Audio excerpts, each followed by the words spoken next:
So on my main channel, I watch the things. I did not like their sorting because they did all kinds of wrong. I've got my list here because I want to make sure I didn't miss anything I wanted to say. I did not put Kalani or Bryn on the list because I didn't know where well, I knew where Bryn would go age order, but I had forgotten about Bryn at first. And then I wasn't sure exactly where Kalani fits in the age order, but also because it was very hard to get a read on them on and off the show. Just for different reasons. And I don't know if you guys noticed something, but there are two surprises at the end of this list. Here's a peek of the list if you can read the names. Yeah, just that they're on the list.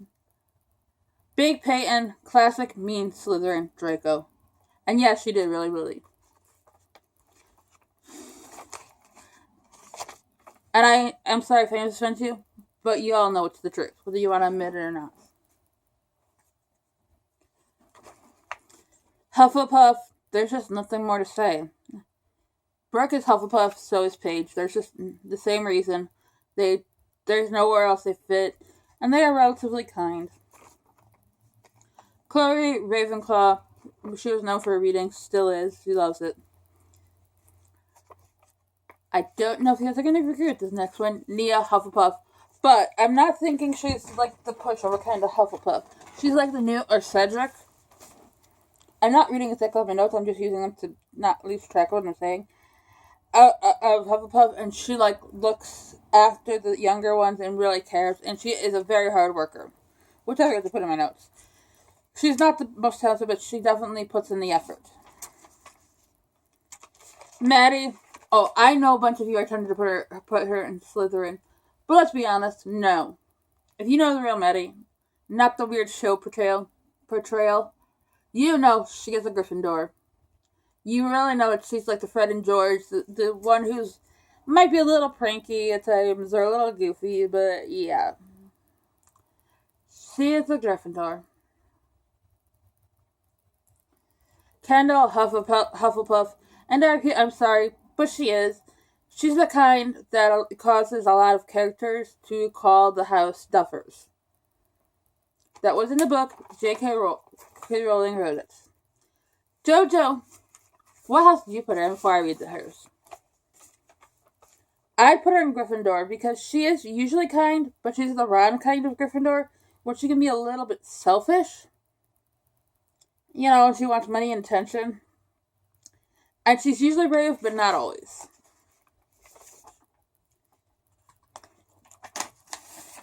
And I'm sorry, but this whole page is one person. I think you know who's next. A backslide is the two surprises. Mackenzie. She could very well be a hat stall. Very well. She just could. It's just, yeah. However, I do ultimately think she'd be in Ravenclaw. And the reason the same argument doesn't work for Maddie is because Maddie's at the older end of her grade. And now I'll finish reading for Mackenzie. She would ultimately be sorted into Ravenclaw. She should be in grade 10, but she's in grade 11. And she'd be on the baby end of the grade for grade 10 because she has a summer birthday. She did 2 years of school in one, so she can be in 11th grade. If she keeps up the same pace, she'll graduate before her 17th birthday. Or before that, even. If she just does 1 year this year, she'll graduate before she's 17. If she does 2 years, she'll graduate before her 16th birthday.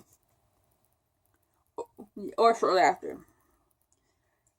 And when Abby gave Mackenzie a compliment, she'd often compliment her ability to pick up quickly, and that's an indication of being smart. And yeah, she is brave, but she's also very smart. Think like probably Luna Lovegood type, yeah, because she's a little bit goofy too. Ravenclaw. Asia, Slytherin. She's the kind of Slytherin, but sometimes she does the wrong thing for the right reasons. I do honestly think she does a block on Mackenzie's foot, but she was a 7-year-old kid. I don't think she meant it to be mean. I think she saw Mackenzie limping and wanted her mom to do something, and she was a 7-year-old. And it was a foam block, so yeah. she didn't expect what happened, but it's a good thing it happened because it led to the discovery of the extra bone in Mackenzie's right foot. Though I don't understand Melissa on that, Melissa on that one, not getting things checked out sooner, and a few other little things, but yeah, but that's Melissa's deal. And last but not least, little Sarah, Hufflepuff, of course. But what you might not have noticed is when she wasn't clinging to her mom, like behind stage or on stage, she was often staring at Mackenzie. Like for solos, if she was waiting her turn, she'd watch Mackenzie. Or they were on stage in a group, she'd often be looking at Mackenzie. It was there because she just felt comforted by her, and if possible, she'd like to be by her during the dance. The things was absolutely wrong. I don't think I agree with most of what they said. And that is my opinion on the houses that the Dance Moms girls will be sorted into. Bye!